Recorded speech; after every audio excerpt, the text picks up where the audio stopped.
All right. PKA 524. No guest tonight, just the boys. It's New Year's Eve as we record this, Taylor.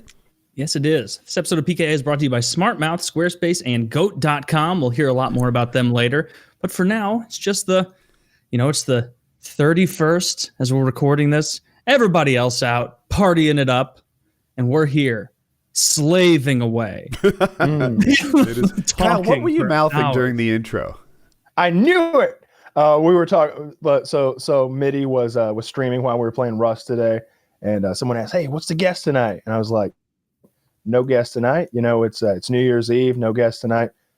Who wants to take bets that Woody says just the boys tonight?" I was in my own universe. I thought he was complimenting me on my ability to say 524 without fucking it up this week. It's quite the achievement. You also nailed that 3-digit number too. I'm proud of you on both. It's a great start. It's a big number, yeah. Yeah. What do you win? Yeah. What do you win for your just the boys bet? Just pride. I don't win anything. No one took the bet. It was more of a joke. That's okay. I think we should make some bets for the new year. You know, as we get a little deeper in the show, maybe we come up some. You know, this or that will happen in the coming. We have to reset our death pools for one. Oh, because you won. Yeah. That's right. That's why we have to reset them. We have to reset because we can't pick any of the same ones. That's not fair. And also, I forgot entirely who we all picked. So we may very well pick the same people. Yeah. I'm going to pick Leslie Nielsen. No, he's already dead. Cheatery. See, but if I could get you to like agree to that, that's an insta win. This is why I don't want to do it. Kyle picks these people who are like, first of all, he knows every celebrity and their health status. So he's like, this guy actually just had a stroke, listen, and then he's 97 years old, and it's not his first stroke, and he's my pick. That Sean Connery pick, that guy was like in the ICU when Kyle picked him. This is what a bunch of bullshit. It's not. Would you agree to Sean Connery? Is Sean Connery even who you won with? I thought you won with the game show guy. It wasn't. I actually won with Alex Trebek. My mistake. Yeah. And I was like, we're all throwing names out there, and I knew the man had cancer, of course, but Taylor was like, doesn't he have cancer? And Taylor's like, yeah, but it's still fair because you this and that and this and that. And I'm like, what Taylor said. And everybody agreed to it. River there. I don't remember being that stupid, but you were the guy who co-signed. And Woody was like, I guess if they both think Alex Trebek is fair, but I mean, isn't he like writing his last will and testament daily on that show? Like, isn't he like signing off every time, seemingly for the last time? That's how it was. That how it was. Was he like doing it up to the end, where every single episode was like Alex Trebek signing off? And then the next day, it's like, hey, we made it. Time for another game. But yeah, pretty much. I don't know. You shouldn't be able to pick like Terry Schiavo as they're debating whether or not they pull her plug for a death pool. They need to be not currently dying. Yeah, but I also don't know celebrities' names very well, and I don't know their health statuses. So that puts me and Woody, I think, at a distinct disadvantage. I mean, it's not like I got my finger on the literal pulse of 6 celebrities or anything. I just happen to know that was a very ill celebrity.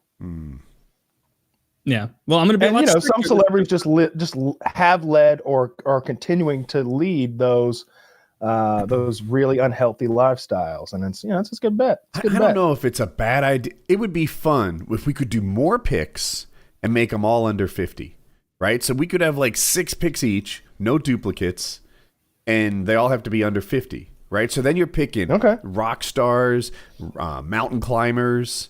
I might pick up. Is it okay for me to pick an acrobatic paragliding pilot? Is he a celebrity enough? But like, you get the idea. Frankly, no. No. Okay. I didn't know. Like Alex Hernald, you know him. He's like one of the guys I have in my head. I'm going to be honest with you. I have no idea who Alex Hernald is. He free soloed El Capitan. I bet you've seen. Oh, that guy. Okay. Yeah, I don't know him by name.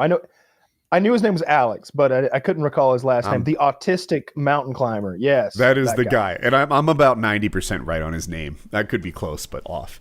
Yeah, but, I think you're fairly close. Yeah. Anyway. Yeah, that guy's pretty cool. I found the winning ticket here. I'm just going to pick all of the ex-NFLers who have CTE. See? This is fun. List. Right? I like NFLers with CTE. shit. Justin Bieber seems to be...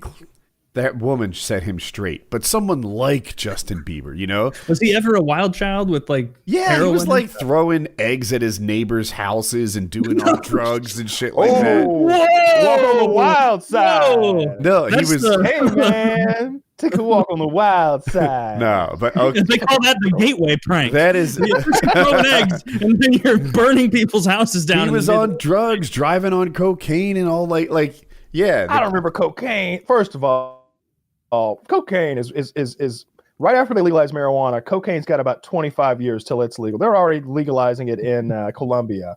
Apparently, like buying the cocaine from the cartels down there is far more cheaper than actually fighting against them. Like if they took the budget that they're using to like fight against the drug cartels and just bought all their cocaine, then they save money. So but that would just encourage them to increase their supply, right? Their manufacturing you think they can make more than they're already making? They're at maximum effort already. Like okay. They can't make any more coke than they're already making. Like cocaine's not a big deal. It's a fucking it's a Red Bull. It's a Red Bull. Have you ever done cocaine? That's Kyle's. I mean, no. Okay. I follow. I wouldn't say I've done cocaine per se. Roger. No one would per se. And your suspicion is that it's not that extreme. It's like 2 out of 3 of us here haven't done cocaine, like, and still think that Adderall is stronger. Like, no. You think Adderall is stronger than cocaine? Adderall is 100% stronger than cocaine. Is that why the kids are smashing it up and snorting it? That and you can, you don't get associated with the cartel when you take some Adderall, and your doctor will give it to you, and it costs $7 a bottle. Wait, so Taylor, you also have a lack of experience with cocaine per se. I actually do, yeah. Oh wait, I'm not sure. I'm getting a little lost in this. You're meant to. You're meant to be lost in the quagmire. Yeah, no, but when he said it was actually that threw me off. It was like I actually do. I'm like, fuck. Wait, I thought we had said. I thought we were on this double negative. Wait. 2 out of 3 of us actually have no experience with cocaine. Actually. Yes, could it be more clear? Yes. What we're saying is that Woody does a lot of cocaine. Yeah, that's. If you're not reading between the lines. There goes my CNBC. There's like 500 guys out there with personality disorders who are like really confused right now and can't figure this one out. That's how Woody will, start to get tired right around the end of hour 2, I guess. Around the hour 3 mark. You pop out for a second, come back in, a little sniffle, but you're rip roaring to go. Yep. Right. Yep. The only downside is cocaine makes me interrupt people, so you can tell when I'm using it.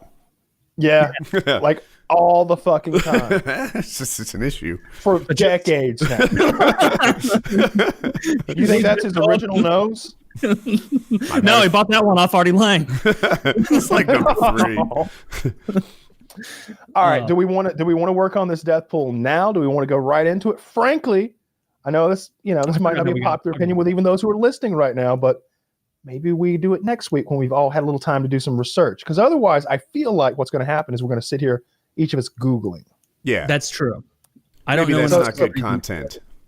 So maybe next week we each prepare a list and try to hit like 12 or 15 because to avoid duplicates. Maybe even. Are we going to do the under 50 rule? Under 50, not currently dying, right? We want people living a bad lifestyle. Under 50, and they don't have any terminal illnesses, or potentially terminal. They don't have cancer, they don't have AIDS. Like Magic Johnson is out. You never know when that blender full of money that he injects into his ass every day is going to stop fighting the HIV. Also over 50. That's a healthy man. I wouldn't want him in my pool. He just looks so healthy. He just seems like he's killing it. He's gonna outlive me.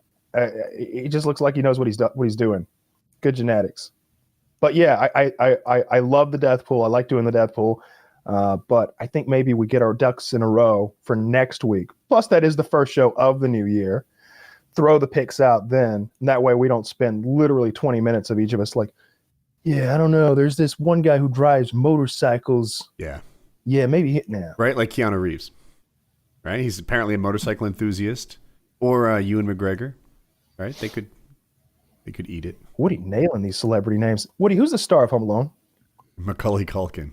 God damn, the man's on point. It's the cocaine. It gives me a mental He clarity. did 2 bumps tonight.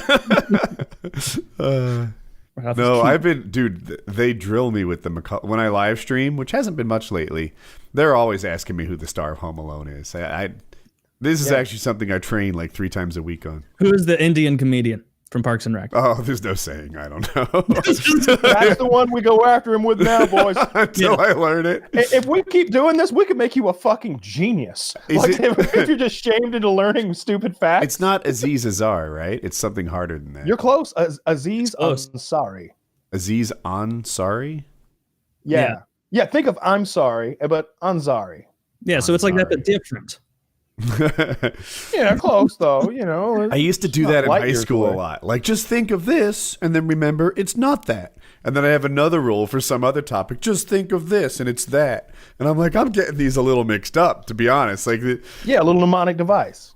I remember this kid in like 3rd grade or whatever grade it is. You're young when you have to memorize all the states and the capitals, and he had like 2 50-word sentences that he like picked and remembered like which word went with, because like it's not like the states are like 1, 2, 3, 4, 5, 6, 7, 8, 9, 10. Like they're not listed like that. So he had to remember like the wonky way that he said it, and he was like, "It's an easy peasy thing. You just write, a little curly-haired boy wants to go to the store and he doesn't want to come home until the movie is done, and he saw The Land Before Time 5, and like the whole way." And he's like, "That's how you know everything." And then you just say the second sentence, and I'm like, just memorize the capitals. It's so much easier than what you're making it.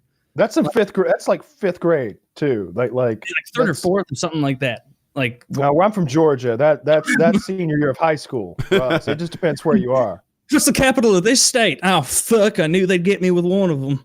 What is our capital? Athens. I know what Daddy calls it. Let me just write that. Some of the capitals are hard. It's never their big. Well, it's sometimes big capital N. When it's not their big city, it's tricky. Like, I don't. Begins with N and ends with land. Oh Jesus! We can't give you that one. We're pretty loose, fast and loose with the rules on this answer key. My teacher would have done like a slow clap to something like that. I had a teacher called Mr. Mackinson, who taught social studies in like 9th grade, I think, first year of high school. And he made us watch, I take it back, 8th grade, middle school. He made us watch this little propaganda film called "The Civil War Was Not About Slavery." Jesus. You can't make this up. Title. Yeah. And it was literally a propaganda film that he made us watch. He was a member of the Sons of Confederate Veterans. And one day they had a Civil War reenactment that we all had to attend outside. And I just remember sitting there with my black friend and being like, "How do you feel about this?" She's like, "Well, at least we ain't got to go to class." There's nothing better than a movie at school. It could be the dumbest movie, and it was still better. This was a real life reenactment. This was a Civil War reenactment that happened out behind the football field. Wow. How many of his friends did he get to come do it? All of them. How big reenactment is this? 200, 300 men all dressed in period attire with the flags and the muskets. They had a reenactment. Pretty fun. Costumes, theatrics. I bet they were older though. Not a lot of dipsy dodging sword fights. And the younger ones were huge. Like I don't think they'd have taken you, Bill. I don't know. Just they looked like what you think they. There's a lot of marching and not a lot of food in this time. Exactly. Like, you guys should be lean and mean. Mm-hmm. Yeah, but you're not going to give up, donuts and fried chicken all year for a 3-hour play they're going to put on at the local middle school. At least I've only seen that redneck shit twice in my life. Once was that day, and the second was the time I went to go visit Wings of Redemption on my own. Like, I got like 10 miles from his house, and I looked out in a field. And there they were. They had the cannons and everything for that one. Like they had the muskets marching around out there, and they had like both sides like facing off with the fake cannons and all that shit. That's how I knew I was getting close to Myrtle Beach, South Carolina.